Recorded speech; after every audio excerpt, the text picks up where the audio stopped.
Good morning, Chris. Okay, hold on. You what? I had to push the button. Oh, to be able to record. It is in the room may appear lower quality. Okay. Good morning. Good morning. How are you today, Kimmy? I am good, Chris. Um, it's been a rough week, so but I think this topic that we're gonna talk about is really important, and it was something that I was making a video on today. It was like trying these parenting approaches and listening to parenting advice and like why it doesn't seem like it's working and getting down to the root of that. And so I'm just wondering if you have ever tried like a certain parenting approach or tried to listen to somebody else's advice that just like failed. Absolutely. That's a good question. It is a good question. Um, have I? I don't know. Wait, let me think.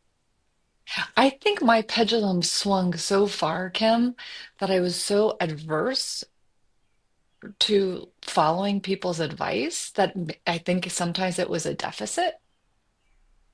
Do you know what I Can mean by you, that? no, explain more? Mm. Um, Let me think about it. I sort of have this ornery side of me. I know that you don't know that.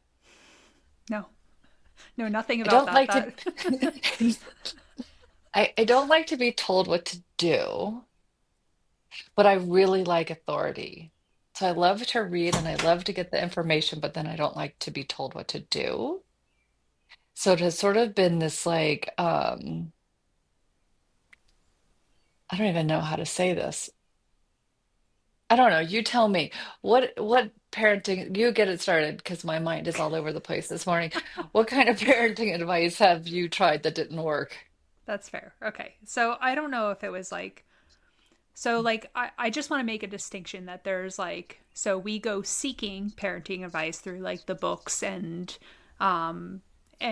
webinars and stuff trying to figure out like what we're supposed to do. And then there's also the subliminal parenting advice that you Hmm. don't even realize that Hmm. you're taking on.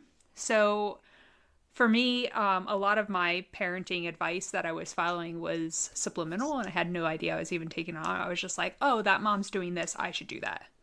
Oh, that parent's trying this, I should try that. So even things like, oh, that's what a mom dresses like, that's how I should dress. Right. So like there was all this like stuff underneath that I was following, and one of the things was like I saw this mom on Facebook or something and she made all her own baby food, and I'm like, that's the mom I need to be. And so like here I am with Irish twins, a 1 year old and a newborn, breastfeeding, uh, not sleeping, a wink, and in complete survival mode, making my own goddamn baby food because that's what I Hmm. was supposed to be doing to be a good mom. And so, like, I'm in the kitchen, and do you think that the energy that I put into that food was great? Probably not. Because I was so tired. And I was like, what Right. the hell am I doing? And I kept that act up, that performance up for a while because I Right. wanted to be that mom, even though that was not working for me. And eventually, I was like, Kim, you're nuts. Put the food down and go buy some Right. Right. so you can sleep instead of cook. Right. Yeah, so that's just like a fun little one Yeah. uh, that I always go back to. I'm like, what the hell was I thinking? Yeah. Yeah, it's you and I, it's so funny. Like I love this relationship between you and I in how we parented because we just did it differently and we all do it differently and that core driver of why we do what we do, right? And our core drivers are different. So much of what we do, our behaviors are so based on love and the desire for love and the fear of not having it. so many of our behaviors, right? And when we have our children, we can have these ideas of what love is supposed to look like, or family is supposed to look like, and then we can start getting in there, right? I think what I've come to realize is I never really knew what love looked like. Mm. I never really knew what like home and nurturing or any of that looked like. I had a sense of it always growing up. I think as a kid, I was always so confused because I was like, I know it's out there somewhere, but where is it? And I think when I had kids, I was just like, everything that I had seen and experienced just never worked out there in the world. So I feel like when I started parenting, I was like, yeah, so all that shit doesn't work. And I have the proof for that. I'd probably do this different. Mm-hmm. And I think sometimes like I would look at the way people would do things. I'm like, you're stupid and you're dumb and that doesn't work. I'm not saying that was the right thing, mind you. I just my mind would be like, that's stupid. A rude thing to say. Um, but it was a defense mechanism that I had because it was like, I think everything that I witness doesn't work so drastically. I've got to pause and do something so differently. I remember when like it was like, yeah, people breastfeed, but a lot of people were like, you breastfeed or you don't. It was like you got both sides of it, right? Like, are you gonna breastfeed? Oh, you're not gonna breastfeed. And it Mm-hmm. was like, what? It was just that I think for me, I was like, so I should breastfeed, I shouldn't breastfeed. Okay, what's in the middle? What do I want? Okay, I'm gonna breastfeed. You should breastfeed for this amount of time, but not that amount of time. I'm like, what? Okay, I just want to do what's here. And like when my daughter was ready to have her own bed, right? I'm like, okay, let's put a mattress on the floor or sleep on the floor because that feels right. And but why would you have your daughter sleeping on the floor? I'm like, two reasons. One, I'm a neurotic mess. So I have images of my mind of my daughter being in a bed and falling down and hitting her head, and then I'm not there, and I don't want that. And I would just spin out so much in what I was supposed to do that finally I think a lot of my parenting was like, so what do I need to do? Mm-hmm. That just what do I need to do, not what am I supposed to do? Mm-hmm. And I think there's a lot of the parenting that I did that was a lot different than what a lot of people do. Yeah.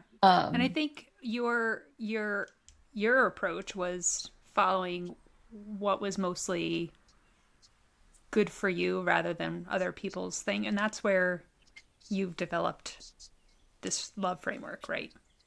So, yeah. like, it's out of that, which is so beautiful, that you came to this work that we are doing together, right? But what worked for me and my family is not going to work for you and your family. Correct. Yeah. So, Yeah. and there is that element that we really need to talk about is that everybody, so all of these approaches, whether you go seeking the approaches or the unsolicited approaches that you take on, um, there is an element that is missing in that, in all of them, Hmm. which Hmm. is you and your Yeah. nervous system and your children and their nervous system.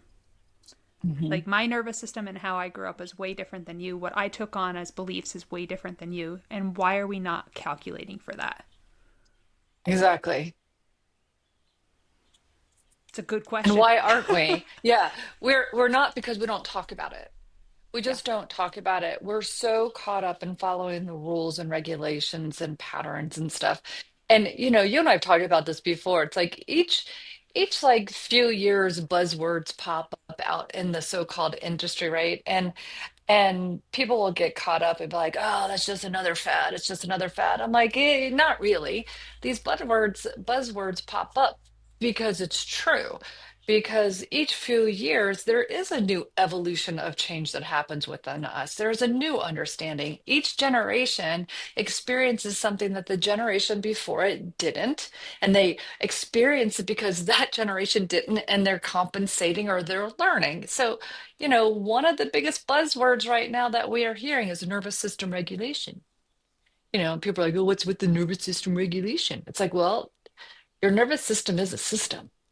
This is your respiratory system, your endocrine system.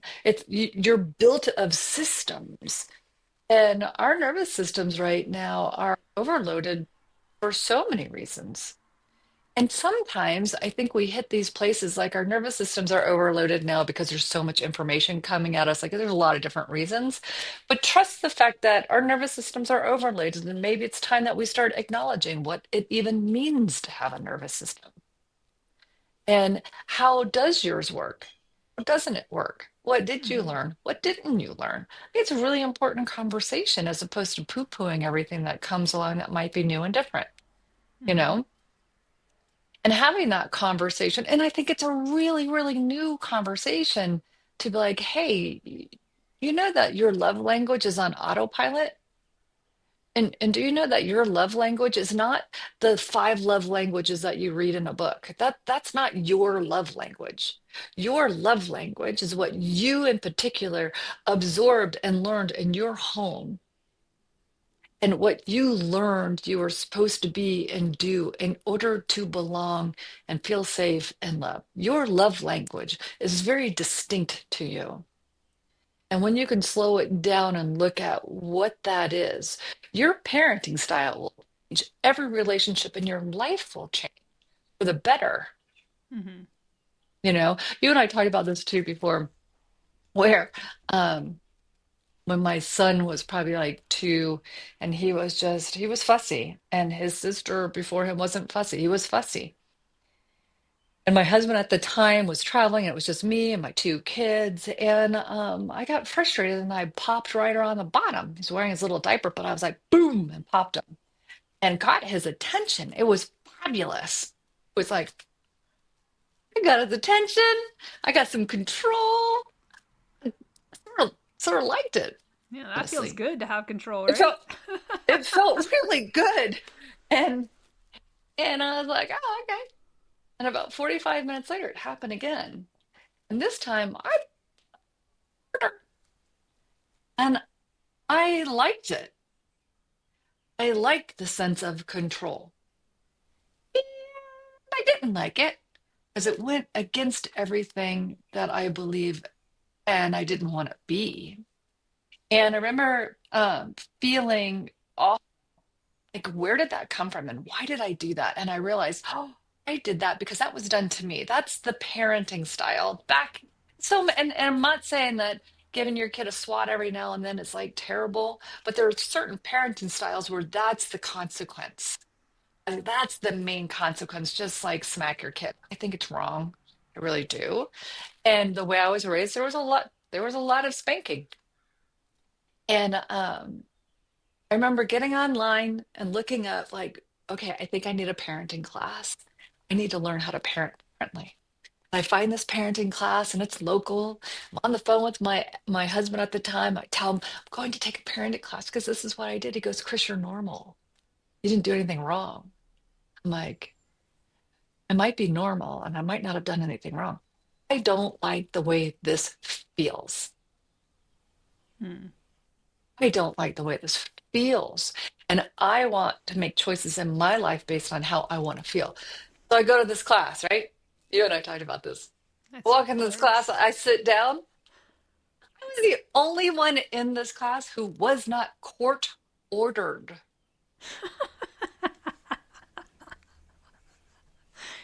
Take that in, guys. She swatted her kid twice, felt so bad about it, put herself in a parenting jail with a bunch of court ordered parents. But you were listening to your nervous system at that time. You were like, that does not feel right for me. Even though it felt good, it does not feel right. And I need to do something about this. What'd you Mhm. learn in that class, Chris? A couple of things. One is I felt so bad for parents. I'm like, oh my God, you guys, like they were really, they had done some behaviors that weren't great. And at the end of the day, they were good people who didn't know. That was the thing. I just got such goosebumps and I'll get emotional. It was like they just didn't have the tools. They were reactive. They just didn't know. No parent wants to hurt their child. They don't. I don't care who they are. I think that was number one. It's like, wow, I'm so sorry. And two, a lot of what I learned in that class um, was to really be present and to my kids and to give the consequences to my children that matched the moment, that not the consequences that matched what I learned in the past of what a consequence is supposed to be, but a consequence that matched the moment. And what I really learned was the consequence that generally matches the moment is allowing our children to feel the moment. So when our kids do something that we don't want them to do, or they make that mistake, to be able to pause in the moment with your kid and be with them and be like, whoa, and have them see your face and feel what you feel in that moment is probably one of the greatest consequence reward you can do with your children. They get to feel you Mm-hmm. and they get to feel themselves. And in that moment, like, oh, is it not happy? Oh, I don't like that. Mm-hmm. When they can feel that, they start to learn that they actually have more choice. I don't care. I mean, when they're really young, it's harder, but they feel it. That's Mm-hmm. the nervous system that we're talking about. The nervous system is meant to wire into each other. And our children come in, I always say, like that little starfish that has all the little senses on the bottom and they can feel everything forever. That's your child. And their nervous system wants to wire into your nervous system. And they just want to follow it and do it and do it and do it. And they're like, I can do that, I could do that, I could do that. And the moment they do something that's not correct or wrong, and you go, oh, what? Their nervous system goes, oh, what? Hey, what happened? If you pile in external consequences, they start losing the recognition of what they just experienced with you. Because now their body has to look at what's coming at them as opposed to being with what's no longer coming toward them from yourself. I learned so much of that in that space. Mm-hmm. I really did. And I realized that we naturally come in with these beautiful abilities to bond with each other and to listen to each other and follow the nature of a moment to parent and be in connection more than any book could ever tell you.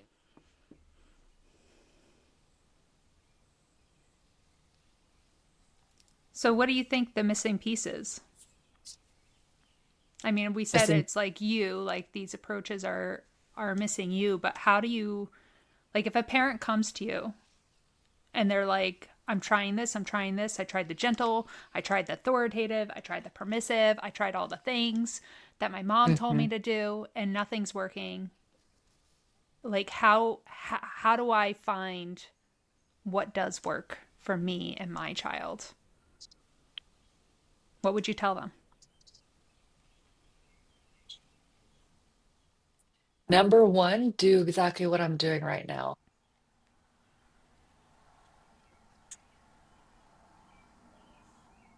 Everybody's different, and what they need is always different. And the more you can pause and breathe and be in the moment, we can map it out in that perspective. Mm-hmm. Can't give a 5 point checklist because that's rude. Yeah. It's we're all different. But pause. And then I do believe we go back to the framework of listen, observe, validate, and understand. And the first one would be to start listening and observing yourself and start naming how do you want to feel? Mm-hmm. Like, how do you want to feel? You did a really beautiful, beautiful video like 2 weeks ago about you and Ben and how you're, what was the question? Is this going to help or this is going to hurt? Yeah. Yep. Where did you get that from? I don't know. Myself, I guess. Really? Yeah. How's that? Um, I don't know. So this is something I've been sitting with lately is that like I was asking myself like how did I get to this point in my parenting where I I can trust what I'm doing versus what other people tell me to do. Hmm. And I think it's I think it's come from all these little tiny moments in my parenting that I wasn't even conscious of. That I was not even aware of what was happening, but they were stacking quietly on top of each other to come to this point where I'm at now. And it was those moments where I said no to the advice and I did my own thing anyway, where I listened to the cry of my daughter when she was hurt and I knew she was really hurt, even though everyone told me she was fine. You know, like those little moments, ooh, I got goosebumps, but were Mm-hmm. stacking and telling me that I was born for this. This was something that nature has already given me and I don't have to look outside of that. So when that voice came up and said, "Do I want this? Is this going to hurt him or help him?" That was just that stacking that happened that built that question up at me. You know, when I can pause, when I can say what is it that I need? What is it that my children need? Those Hmm. questions arise and then we can answer them Hmm. or not. Or we can Yeah. follow the advice of our heart or not, Carl. So, Carl, I love Carl. Carl, that was perfect timing. Thank you, Carl, because Carl just really sort of made it really tangible. You're like, I listened to the cry of my child, right? Meow. Meow. Are you gonna let me in, Mom? Let me let him in. Exactly. Yeah. Go respond to the call, right? I love that. That's perfect timing. Oh, now you're gonna come say hi to everyone. That's your consequence, buddy. Hi, Dear everybody. Carl. Hi, Carl. Best name for a cat. That was so perfect because it's like my cat called, right? And I got up and let my cat in.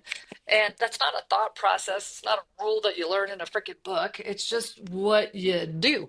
And it's so much of what we talk about in our most recent book on how our children were actually born with an instruction manual. And they really were, just nobody told you. And the first part of that manual is our children cry when they're born. And when they cry, we respond. Nobody tells you to respond, you do. That's nature. And that's like page one of your child's instruction manual on how to parent. When they call, respond. Mm-hmm. And we don't have to respond in the same exact way, in the same exact formula all the freaking time. We just don't. But when we respond, we bond, Mm-hmm. and like so many adults that we've worked with over the years, they'll when we start unpacking why they come in to do the work that they want to do, I just don't, I come home at the end of the day and nobody hears me. My husband doesn't hear me. My kids don't listen. It's like, oh, so you don't feel hurt? No. Okay. Nobody Well, sees all the things I do. yeah. He doesn't, acknowledge the work that I do. It's the same things that we have said forever, the same pains, same relational issues, the same conversations over and over and over, but we keep repeating the same patterns to go into the same complaints and those complaints are what keeps us separate. It's like, Yeah. can we just get back to basics? Yep.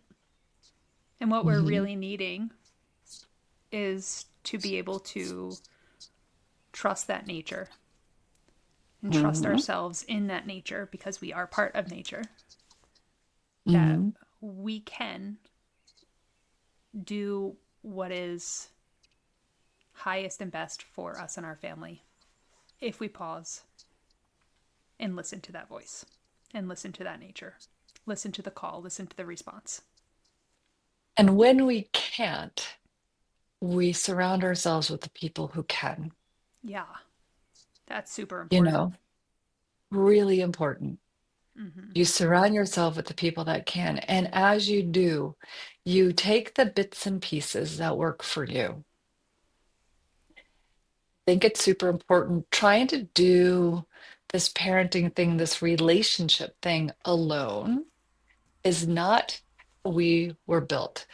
You could sit in your house with a book and you could sit in your house with your computer and do all the research you want. But if we go back to the nervous system, our nervous systems are built to bond. Our nervous systems are built to respond to a physical being, period. Mm-hmm. So you surround yourselves. Like even when I sat in that room with people who were court mandated, it, I learned from them. I, when you choose to listen and be present, there's a gem in everything. Of course, I learned from them, Mm-hmm. and then I moved on to the next group and the next person to learn, and I think a lot of it is that again pausing and noticing, observing our environment. Mm-hmm. I remember Ryder, we were sitting outside having dinner one night. My mother was visiting, and we're sitting at the table. And Ryder had to have been, I want to say, I don't know, maybe 12. And he reaches across the table and mistakenly knocks over his drink. It was like cranberry juice and soda, knocks it over, right? And I see my mother go, and as soon as I saw my mother and felt that response, I went,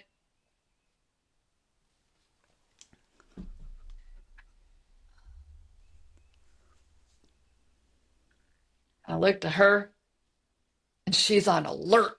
And by the way, that's how a lot of our parents were raised, right? Like she was on alert, like, and I just sat back. I looked at him. Hey, bud, do me a favor. Can you go inside? Not a problem. Grab a damp cloth, wipe it down. He goes inside, comes out with a dry, nice towel. I'm like, "Hmm." And you can see my mom's like,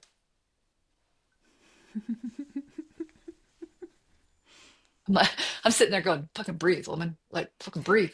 And I look at him, I get a little bit cozier. I'm like, hey, like, not the clean, good towel. What I asked you to do is please just get a paper towel, get a little moist. That way we can clean it up a little bit. And then I'll do a deeper clean after dinner. It's just really not all that important. We're just going to take care of much of it as we can. And he was like, okay. And he goes in the house and he comes out. I'm like, do you want me to pour you something else to drink? He goes, yeah. I'm like, okay. And we sit there and I'm watching my mom. I'm like, this is fun. And watching her squirm a little bit. You got some joy out of that? A little bit. But here's the thing. I've learned a lot in that moment. One is we all can be incredibly reactive based on what we learned. Two, we can, as my mom was reactive based on what she learned, I could have been reactive toward her, toward my kid. And it took one person to go, whoa, we don't have to react right now. We just don't. And because of that, shortly thereafter, my mom went from this to She can like, match you. she started to match me, and an awareness came up inside of her. Oh my gosh, you got to acknowledge something. When I was little, and she was like, I just realized this in this moment. When I was little, if I had knocked over a glass by at my dinner table, I would have been sent to my room and no more dinner.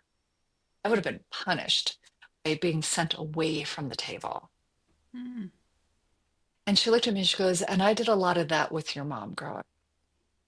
And Mm. I'm sorry. And you guys, I like you're lucky to have the mom you have. That and I was like, Whoa, whoa, whoa. that's There cool. was so much in that. There's Mm-hmm. so much truth for us to sort of sit with. Like, Mm-hmm. I didn't do anything monumental other than, well, I just was looking to see what she was going to do. No, I'm kidding. I was just, it, it was a really cool moment to see patterns of generations. And I could have grabbed that pattern that I was taught and continue that pattern down to my kids, but I don't want to feel that way and I don't want them to feel that way, Right. which allowed my mom to start feeling something different without me telling her to feel it. Yeah. It's Mhm. amazing how like your one small act, like and this is for everybody. Like when we choose to not be reactive, when we choose to listen to that inner knowing of what to do, it doesn't just shift you, it shifts everybody around you. And like your mom was open to this awareness that she was never even aware of Mhm. until that moment, just because you chose Mhm. something different. Yeah, it has a energy is the nervous system and the energy that the nervous system gives off. Mm-hmm. So, like in that moment, her nervous system was like, "Whoa, danger!" Like that's a danger response. Like when you're at the table and you're reactive. That's a danger response. And she named it. When I was a kid, I would have been sent away from the table. And that energy is felt by everybody at the table. It's sort of like the what? Mm-hmm. Even if you didn't see it, you can feel that. And then this nervous system, what I tried to do is just relax, just relax. And then that can be felt. It sounds a little woo-woo. What? No, did you ever see that clip with the dog and the kitty cats and the baby kittens?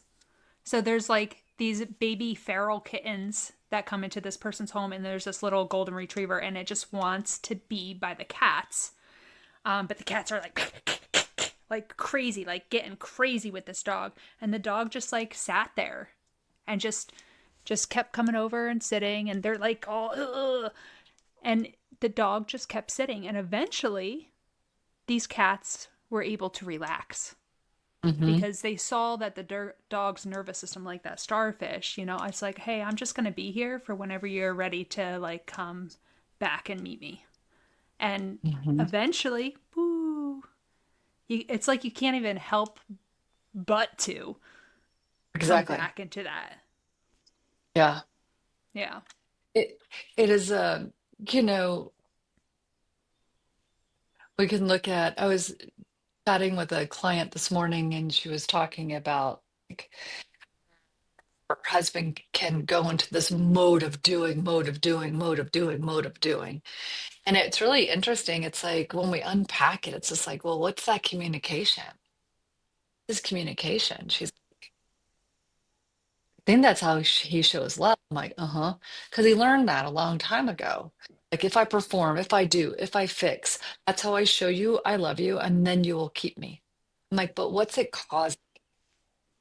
He's like, holy shit, it's pushing me away too much. And we talked a lot about, well, how do you meet that now? And she's, what I'm learning to do is slow myself. I found myself wanting to match and mirror him in that Mm. energy. And I realized it was exhausting me. And now I'm starting to bring it. Yep. Energy is a really fascinating thing to play with. Mm-hmm. And it doesn't always have to be named. Naming it eventually helps for sure, because the mind needs something to hold on to and understand. But the power of shifting how you feel is extraordinary. Mm-hmm. So going back to the parenting styles, right? It's like authoritative parenting styles. The energy of authoritative parenting style is really hard and rigid and controlling. If you go to permissive, it can be more of like a collapsing into and S- under controlling, yeah. Mm-hmm. right? So over Mm-hmm. controlling, under controlling, both are desirous of the same thing. We're choosing these parenting styles because we love our children. We want to do the right thing. Whoop, do the right thing. But we have to realize is there's over control and under control. And the greatest gift to give ourselves and our children is in control, in self. And when we're in this place right here, we are able to actually be present to what's happening in the moment, feel it, hear it, see it, value it, and be with ourselves and our children from a really beautiful way. It's Mm-hmm. not either one of these. Mm-hmm. hmm And this is the nature that we talk about, right? Like, this is nature. This is what we were born for. Yep. Not this and not this. We were born for that. Yep. Yep. Amen, hmm sister. hmm Amen. Well, I mean, we have more stuff coming. So next week we want to definitely dive into some more of a personal conversation between Kristine and I, just about what we know now that maybe we wish we had earlier on, especially me. Kristine had her shit together. I didn't. I need you to hold. correct me. I don't know if I had my shit together. I think I'm a much better parent. I think I'm a much better parent to my children than I am to myself. Ooh, And that's a different that is a good conversation. So maybe we'll dive into that next week. Yeah, but we're going to get personal Yeah. next week. So be prepared for that. And then come July, Christine had dropped a little mention, but we have been working on this crazy awesome book. And it's about starting your own manual for parenting because everybody has it. And we're going to teach you how to access it. So Yes. definitely stay tuned because we will be announcing that at some point next month as well. Instruction manual was born within, baby. We just That's have to right. now we just have to That's right. Absolutely. All right. So until then, fill in. see ya. Peace out, Boy Scout. Bye.